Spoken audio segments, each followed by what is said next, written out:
All right, hey guys, this is Chris. Sorry it's been a while since I've been on. I have been busy and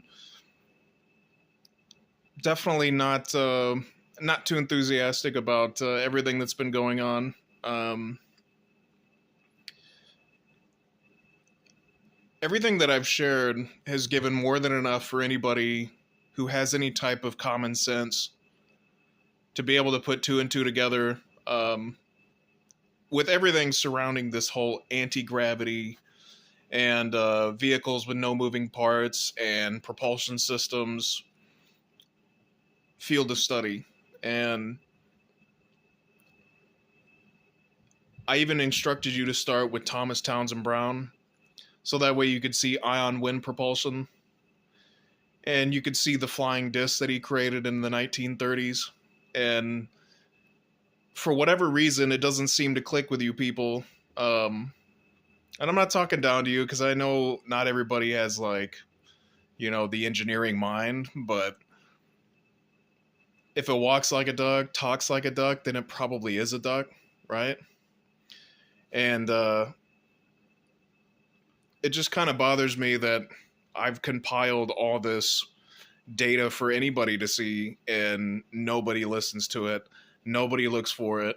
And everybody who says, even representatives and senators and congressmen that say they're doing these investigations, they never even talk about ion wind or laser propulsion or magnetohydrodynamic propulsion or lighter than air vehicle hypersonics like Convair's Project Hazel.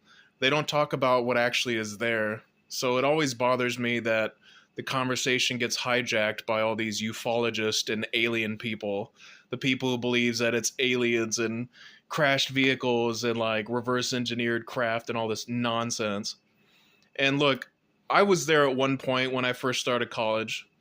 I was like, well, maybe we have met aliens. Maybe they did come here and crash their vehicles into our planet and we found them and reverse engineered them. I just don't have any at all evidence to support even a little bit of that. But what I do have is a plethora of technology that looks like a UFO, flies like a UFO, and is a UFO for people who don't know what it is. And I understand in physics and the aerospace community that they don't have that pioneering spirit that I and many other aerospace scientists have when it comes to innovating in the space of aircraft and spacecraft and flying vehicles and propulsion systems and energy systems that have to power them.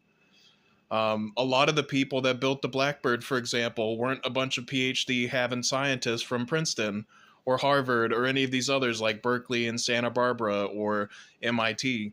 In fact, MIT tried to claim that they're the first people who built ion wind propulsion, even though they were about 80 years behind Thomas Townsend Brown. And you can go look at his patents. You can go watch his black and white videos that the Air Force made. You can get the electrogravitics report from Wright-Patterson Air Force Base and actually learn for yourself the history of the technology. And you have to understand that when they researched that technology back then, it didn't just stop with one program or one company. It was it was a discovered propulsion method that other companies saw as a science that they could test and develop and see if it was worth its salt, worth its weight in gold. Because that's how they were back then. They weren't trying to see what's possible and not with theoretical physics and theoretical mathematics. They took a technology that did work and they tried to make it work better. And that's how they took, like, the V2 rocket, for example, and developed hypersonics and developed major rockets that got us out into space. And that led to all the development of other technology, like life support systems and the integrated circuit and lasers and particle beam systems, and a million other things, right? Well, every single person that I've talked to when it comes to propulsion systems, when it comes to aerospace, when it comes to aviation and vertical takeoff and landing vehicles and hypersonics and G-force mitigation or inertial mass reduction, um, friction reduction, and what these people would consider anti-gravity. There's a few things that these people don't take into consideration. One, with Thomas Brown's original disc that he developed, because he developed a disc first. I mean, technically, the very first thing he did was take foil and copper wire and run an electrical charge through it with the positive charge on the top and a negative charge on the bottom, perpendicular to the positive charge that he had connected to the top. And it created an ion wind effect, which is electrostatic lift that lifted the entire lifting body, right? And that's why you see on YouTube all these guys taking foil, and I've done it myself. You take foil and copper wire and a small little car battery or a little inverter, and you can run a charge, a positive charge to the top of the thruster and a negative charge at the bottom of the thruster, and it creates an ion wind effect that actually creates thrust. Now, when you envelop the entire vehicle's reaction mass, which would be the entire airframe on the outside of the airframe, which if it's double lenticular or like flying wing shape like Thomas Brown's were, and it's self-contained by its own power source like Thomas Brown's were, or you can see a modern day example with Electron Air LLC with Ethan Krauss, that looks like a flying UFO. It's a disc that flies on its own power. It has no moving parts, although the flow of electricity or electrical current is flowing. It creates a glow from the coronal discharge of high K dielectricity. As you can see, anytime you turn the lights off, you can see the little purple aurora. It's the corona that's coming off of the vehicle from the electrical flow. And you can go look at that on YouTube. The Plasma Channel has created one that you can see. Ethan Krauss's channel has created one that you can see that's actually self-contained, and he designed it like a disc. Undefined Technologies made a small array with a battery source that could power it, and it looks more like a drone that just uses traditional ion wind thrust rather than ionizing the gases around the vehicle like Thomas Brown's and Ethan Krauss's is. Now, there's very little defined science on why these things work. But we have Lorentz forces, we have the right-hand rule, we have magnetohydrodynamics, we have magnetoplasma dynamics, we have field theory, Froning and Alcubierre. Miguel, they solved the causality problem in general relativity and special relativity for their 0-point fields. That's faster than light travel. So mathematically, they figured it out. Dr. Sal Pais and Dr. Heidi Furen. Dr. Heidi Furen is now Dr. Hal Furen as she transitioned. They figured out the Mach effect and quantum gravity. You have the Woodward effect, which is close to that. And it's all about mitigating G-forces along the vehicle and mitigating turbulence and friction by using these high K dielectric fields. And they're both electromagnetic and dielectric. About the only thing that Ken Wheeler ever gets right is that the dielectric field and the electromagnetic field are a part of a greater field. And it is generated by the inner and outer core of the Earth, right? So if you can create a reaction that can create those extreme energy densities and magnetic forces that can generate gravity, then you will be able to independently overcome Earth's gravity and all of the turbulence that you get out in the airspace. So if you've ever seen like Dr. Isaiah Blankson or Dr. Schneider's magnetoplasma dynamic hypersonic scramjet engine that they made, excuse me, I'm about to sneeze. They try to copy the Russian Ajax.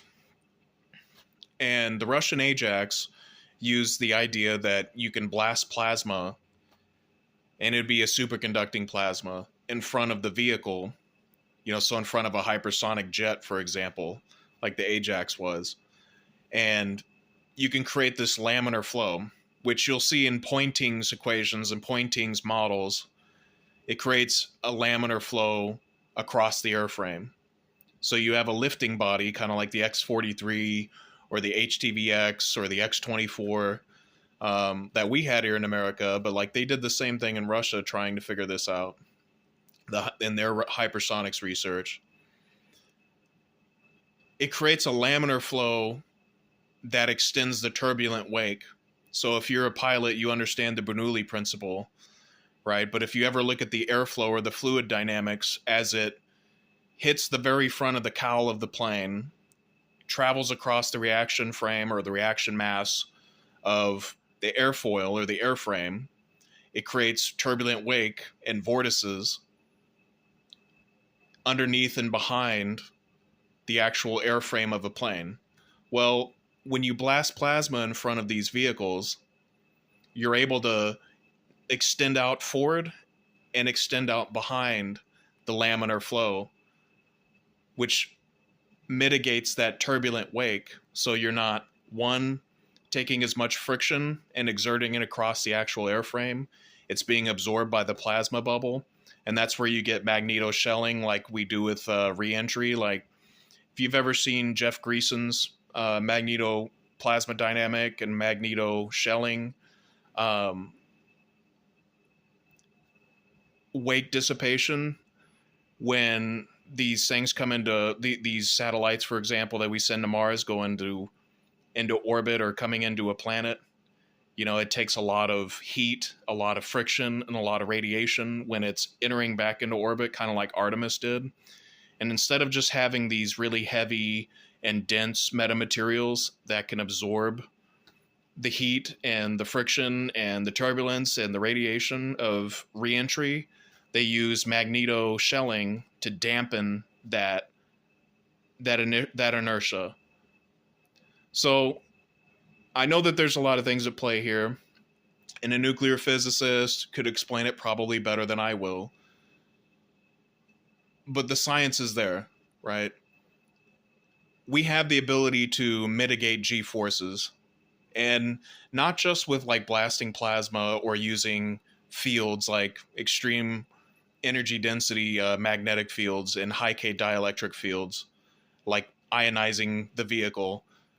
We also have a way to make the cockpit absorb G-forces and have the pilot suspended in water. For example, Project Hazel from Convair designed a cockpit that the pilot is laying down in water in an astronaut suit, and that was rated up to 50 Gs.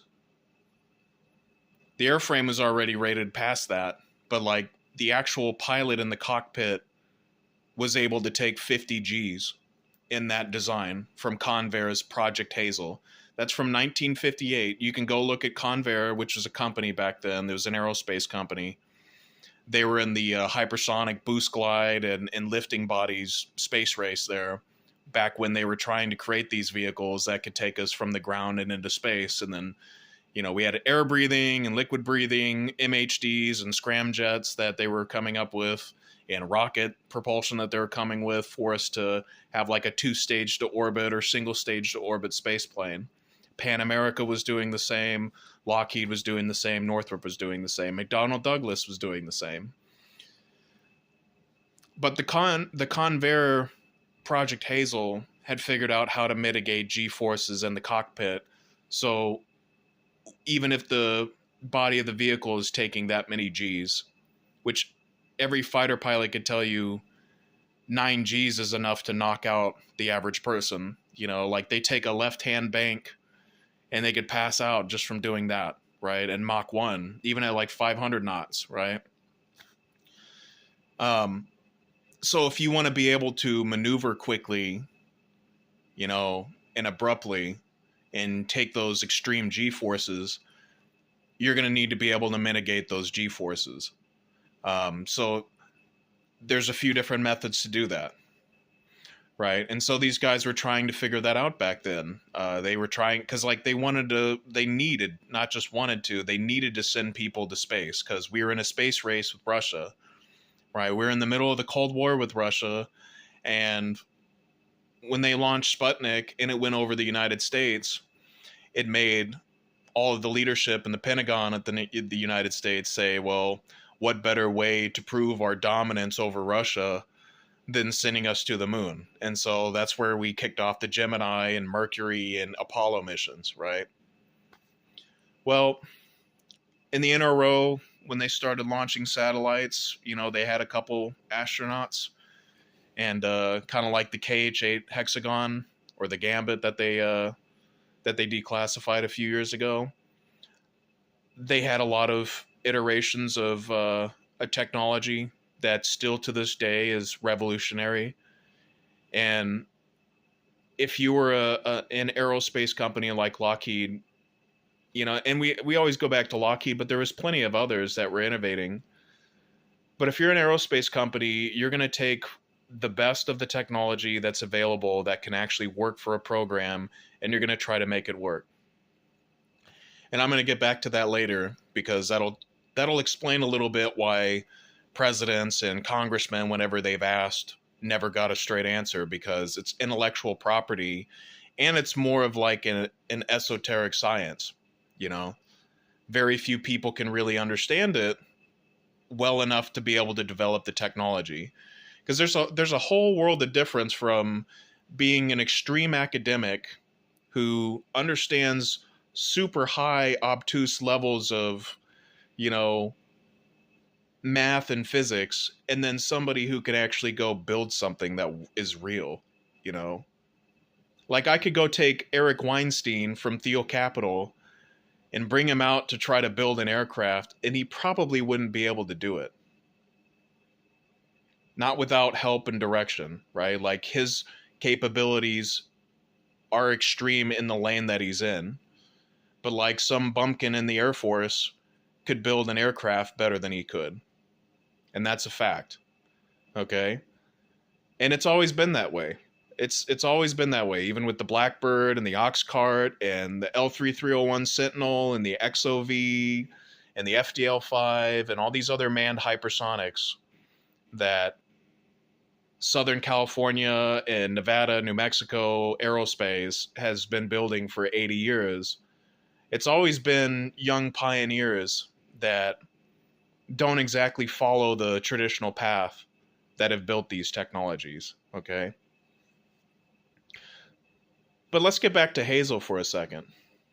Would you people even be able, or anybody, I don't mean just like the average person, but would you be able to discern the difference between a lighter than air vehicle that's not a huge blimp?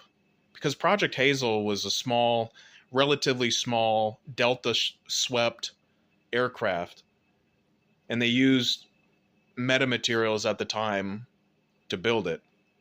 Would you even be able to tell the difference between a lighter than air vehicle that can take off vertically, land vertically, hover in air, and then go hypersonic?